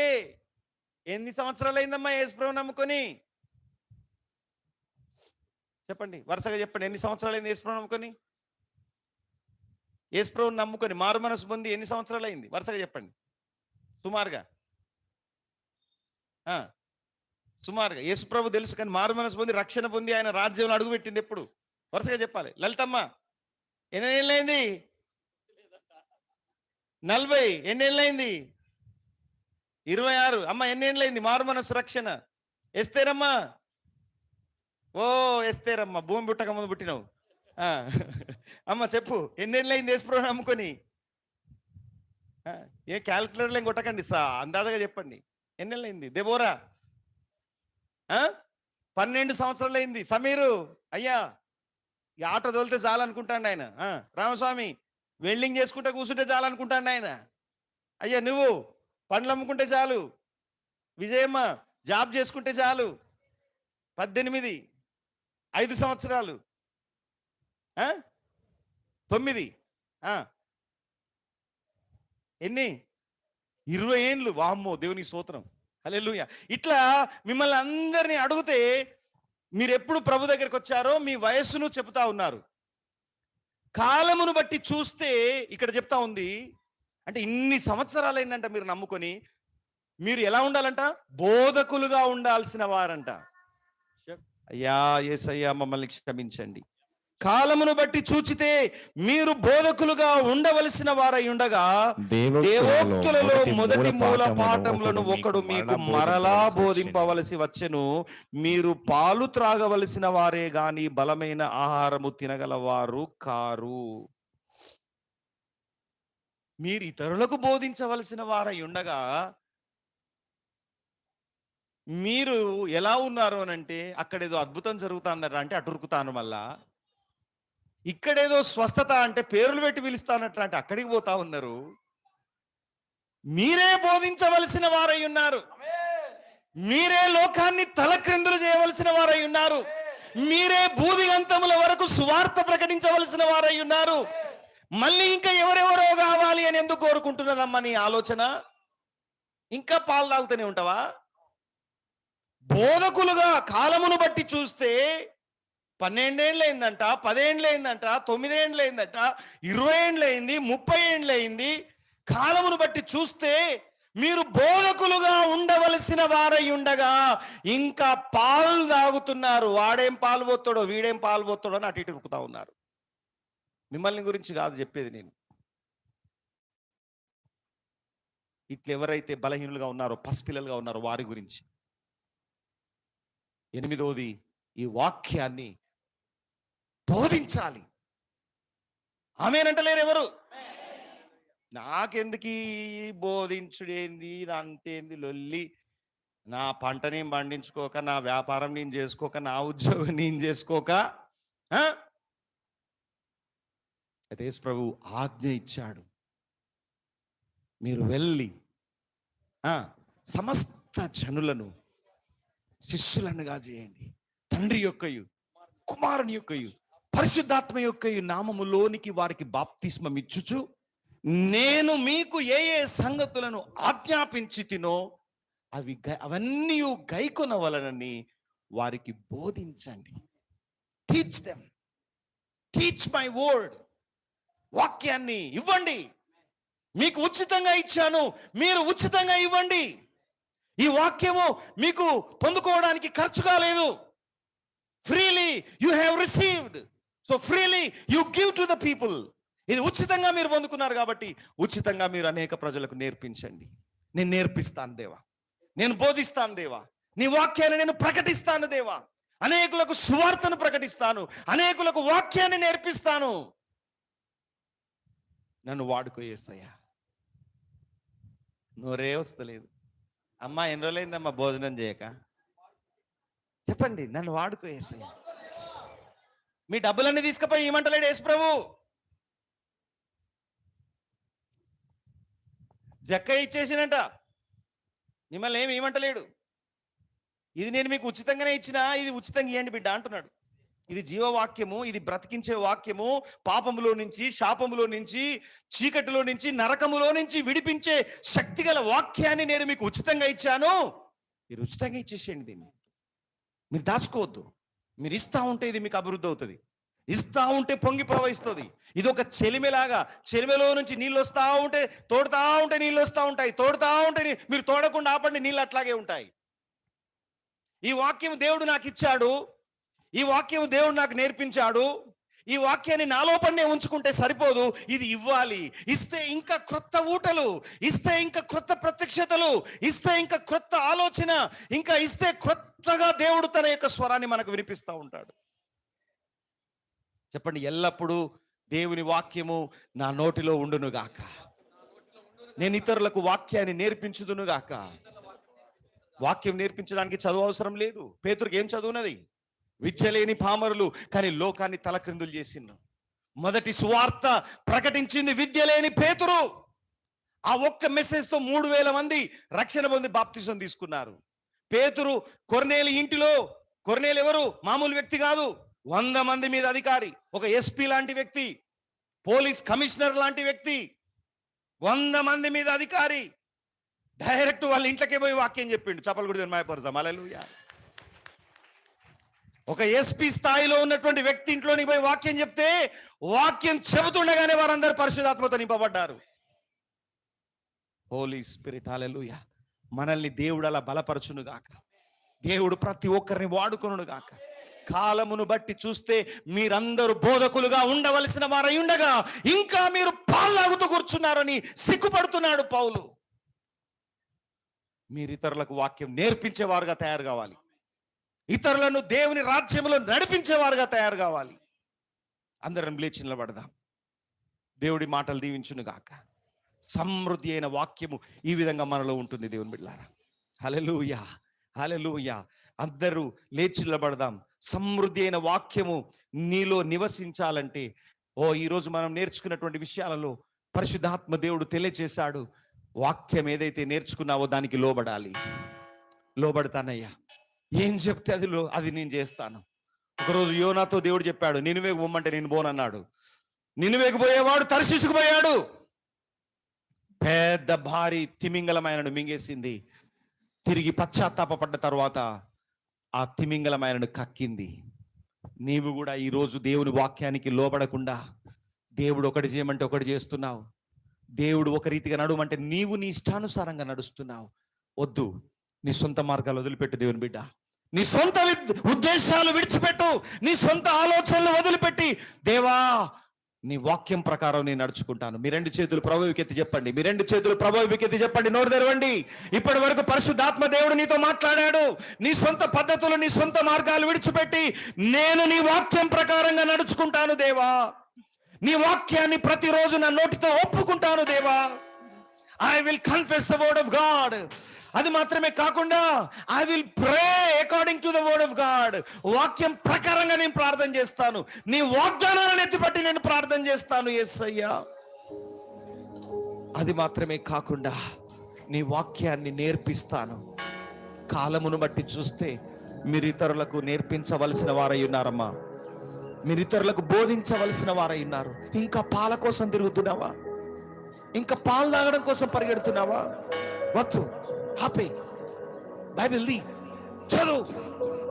బైబిల్ మీద ఉన్న దుమ్ము దులిపై. నీ ఒంటి మీద పడిన దుమ్ము దులిపై. దేవునికి విరుద్ధమైన క్రియలు దులిపేసుకో. కమాన్ కమాన్, రిసీవ్ ద వర్డ్. నేను నేర్పిస్తాను దేవా. ఇతరులకు నేర్పించే బిడ్డగా నన్ను నిలబెట్టు. ఇతరులకు బోధించే బిడ్డగా నన్ను నిలబెట్టు. ఇతరులను శిష్యులుగా మార్చే శక్తిని నాకు ఇవ్వు.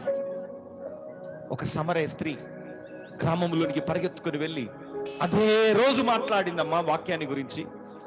అదే రోజు సత్యమై ఉన్న యేసుని గురించి మాట్లాడింది. నువ్వు నీ గురించి మాట్లాడకు, యేసుని గురించి మాట్లాడు. యేసుని గురించి మాట్లాడడమే వాక్యాన్ని ప్రకటించడం. ఎందుకో తెలుసా? ఆయనే వాక్యమై ఉన్నాడు. ఆయనే వాక్యమై ఉన్నాడు. యేసుని గురించి మాట్లాడితే నువ్వు వాక్యాన్ని మాట్లాడినట్టే, వాక్యాన్ని బోధించినట్టే. సమరయ స్త్రీ వాక్యాన్ని బోధించింది, అనేకులు పరిగెత్తుకొని వచ్చారు. ఆ వాక్యమై ఉన్న యేసుని గురించి ప్రకటించు. నీ గురించి నువ్వు ప్రకటించుకోకు. పౌలు అదే అంటున్నాడు, మమ్మల్ని గురించి మేము ప్రకటించుకోవట్లేదు. నా కొరకు సిలువ వేయబడి 3వ రోజున తిరిగి లేచిన పునరుత్థానుడైన యేసుని ప్రకటించుచున్నాను. అవును, పౌలుకప్పుడు క్రీస్తు విరోధి, హింసకుడు, దూషకుడు. హింసకుడే క్రీస్తు సాక్షిగా మారిపోయి క్రీస్తు కొరకు హతసాక్షిగా మారిపోయాడు. ఆ పనిలో, దేవుని పనిలో, దేవుని సేవా పనిలో క్రీస్తు కొరకు సాక్షిగా మారిపోయాడు. నన్ను వాడుకో యేసయ్యా. ఎస్, హల్లెలూయా. నన్ను వాడుకో యేసయ్యా. లార్డ్ యూజ్ మీ. నన్ను వాడుకో దేవా. నేను ఇతరులకు బోధిస్తాను. ఎస్, ఇతరులకు వాక్యాన్ని అందిస్తాను. నేను నేర్చుకున్నది నేను అందిస్తాను. అందుకనే పౌలు తిమోతి చెబుతున్నాడు, నేను నీకు అప్పగించిన దానిని నమ్మకమైన వారికి నువ్వు అప్పచెప్పు.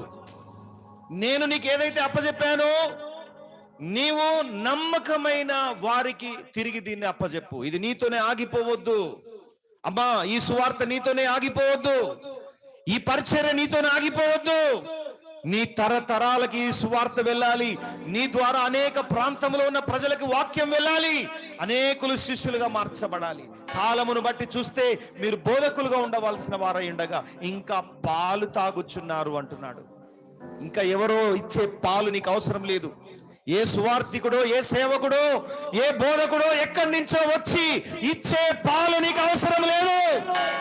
నీవు బలమైన ఆహారం తినే వ్యక్తిగా నీవు ఉన్నావు. నీవు ఇతరులకు వాక్యాన్ని అందించే వ్యక్తిగా ఉన్నావు. నరపుత్రుడా, నీవు చక్కగా నిలబడు. నువ్వు నిలబడంతే దేవుడు నిన్ను వాడుకుంటాడు. నువ్వు నిలబడంతే దేవుడు నిన్ను వాడుకుంటాడు. నిలబడు, చక్కగా నిలబడు. నరపుత్రుడా, నీవు చక్కగా నిలబడు. నేను వాడుకుంటాను. నా ఆత్మతో నింపి నేను వాడుకుంటాను. సనుగుడు గునుగుడు ఆపేసాయి. దేవునికి విరుద్ధంగా పోరాడు ఆశలు విడిచిపెట్టేసాయి. నా కొరకు నీవు పరిగెత్తు. ఎస్, ఈ వాక్యం మనందరి హృదయాల్లో ఫలించి ఈ వాక్యం ప్రకారంగా మనం అనేకులకు వాక్యాన్ని నేర్పించే వారిగా ఉండలాగున ప్రార్థన చేద్దాం. మన మధ్య ఉన్న ప్రకాశాన్ని మనల్ని ప్రార్థనలు నడిపిస్తాడు. Hallelujah, hallelujah. స్తోత్రం. Hallelujah, hallelujah, hallelujah. హోలీ కామాషియా బరబరబగా నమగర మగరియా రబల సతే హోలీ రబాషియా సపతులా మాషియా. హోలీ స్పిరిట్ ఆఫ్ గాడ్, పరిశుద్ధాత్మదేవ, కదులుతున్న పరిశుద్ధాత్మదేవ, ప్రతి ఒక్కరిని దర్శిస్తున్న పరిశుద్ధాత్మదేవ, ఇప్పటి వరకు మీ సేవకుని నిలబెట్టి సేవకుల్లో ఉండి మాట్లాడారు ప్రభువా.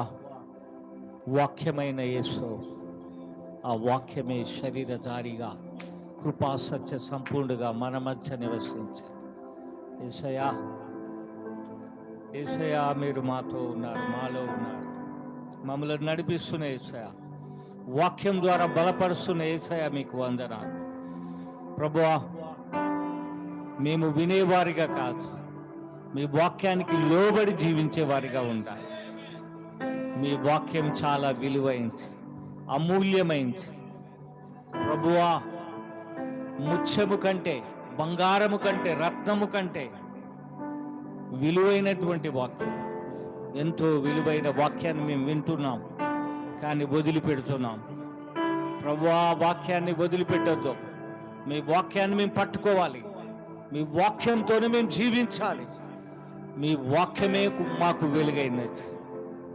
మీ వాక్యమే మాకు త్రోవైనది. మీ వాక్యమే మాకు మార్గమైనది. మీ వాక్యమే మాకు జీవమైనది. మీ వాక్యమే మాకు ఆహారమైనది. మా ఆత్మకు ఆహారమైన వాక్యం. ఈ వాక్యాన్ని మేము భుజిస్తూ, ఈ వాక్యాన్ని, క్రీస్తు వాక్యాన్ని మా హృదయంలో సమృద్ధిగా నింపుకొని వాక్యానుసారంగా జీవించుటకు మీ కృప సహాయం చేయండి ప్రభువా. మీ సేవకుడు చెప్పినట్లుగా వాక్యం మేము వినాలి, శ్రద్ధగా వినాలి ప్రభువా, చదవాలి. అదేవిధంగా వాక్యాన్ని ఒప్పుకోవాలి, వాక్యాన్ని ధ్యానించాలి, వాక్యానికి లోబడి వాక్యానుసారంగా జీవించాలి ప్రభువా. అదేవిధంగా వాక్యాన్ని ప్రకటించాలి, వాక్యాన్ని ప్రకటించాలి, వాగ్దానాలను ఒప్పుకోవాలి, వాగ్దానాలను స్వతంత్రించుకోవాలి. మీ వాక్యాన్ని నోటితో ఎప్పుడు ఒప్పుకోవాలి, కంఠస్థం చేయాలి. వాక్యాన్ని ఎప్పుడు ఒప్పుకొని వాక్యంలోని శక్తిని, వాగ్దానాన్ని మేము పొందుకోవాలి ప్రభువా. ఈ వాక్యం మా అందరి హృదయాల్లో నూరంతలుగా ఫలించునుగాక. ఈ దినము నుంచి, ఈ క్షణము నుంచి వాక్యము సంఘంలో ఉన్న ప్రతి ఒక్క బిడ్డ హృదయంలో ఫలించునుగాక. మంచి నేలను పడిన విత్తనం వలె అందరి హృదయాల్లో ఫలించునుగాక. వాక్యానుసారంగా మేము జీవించుదుముగాక. వాక్యము పట్టుకొని మేము నడుచుదుముగాక. వాక్యమే మమ్మలను బలపరచునుగాక. వాక్యముతోనే మేము ముందుకు సాగుదుముగాక. వాక్యాన్ని మేము బోధించుదుముగాక. వాక్యాన్ని మేము ప్రకటించుదుముగాక. ఓ అనేక మంది ఆత్మలను సంపాదించుదుముగాక. మీ వాక్యము చేతని మేము అద్భుతాలు చేయుదుముగాక ప్రభువా. పరిశుద్ధాత్మదేవా, ఈ సంఘంలో ఉన్న ప్రతి ఒక్క బిడ్డ హృదయంలో మీ వాక్యాన్ని నింపి ప్రభువా, ఆ వాక్యం ఫలింపచేసి వాక్యంలో ఉన్న ఫలాలన్నీ మేము పొందుకొనుగాక. వాక్యంలోని ఫలాలన్నీ మేము పొందుకొందుగాక ప్రభువా. మీరు జీవించండి, సంఘాన్ని దీవించండి, ఆశీర్వదించండి. ఇంకా మీ సేవకుని ఇంకా బలంగా అభిషేకించి, అగ్నితో అభిషేకించి, వాక్యముతో నింపి, వాక్య ప్రత్యక్షతలు దయచేసి, పరలోక జ్ఞానముతో నింపి అభిషేకించి వాడుకోండి. మీ బలమైన అభిషేకం, అగ్ని అభిషేకం దిగివచ్చునుగాక. బలమైన అభిషేకం దిగివచ్చునుగాక. అగ్నితో అభిషేకించబడి బిడ్డను బూరగా, పాత్రగా, సాధనంగా మీ మహిమ కొరకు వాడుకోండి. అనేక ప్రాంతాల్లో, దేశాల్లో వాడుకోండి. ఇక్కడున్న సంఘంలో ఉన్న బిడ్డలందరినీ కూడా వాడుకోండి. ఏ ఒక్కరిని వదిలిపెట్టొద్దు నాయన. ప్రతి ఒక్కరిని అభిషేకించి వాడుకోండి. ఇక్కడున్న సంఘంలో ఉన్న ప్రతి ఒక్క బిడ్డ ఆత్మలను సంపాదించునుగాక. ఈ మందిరములోనికి తీసుకుని వచ్చునుగాక. నూతనమైన ఆత్మలను సంఘములోనికి నడిపించునుగాక. ఈ సంఘంలో ఉన్న ప్రతి ఒక్క బిడ్డను దీవించి, ఆశీర్వదించి, బలపరచుమని యేసు పరిశుద్ధ నామమున వేడుకొంచున్నాము తండ్రి. ఆమేన్, ఆమేన్, ఆమేన్. హల్లెలూయా.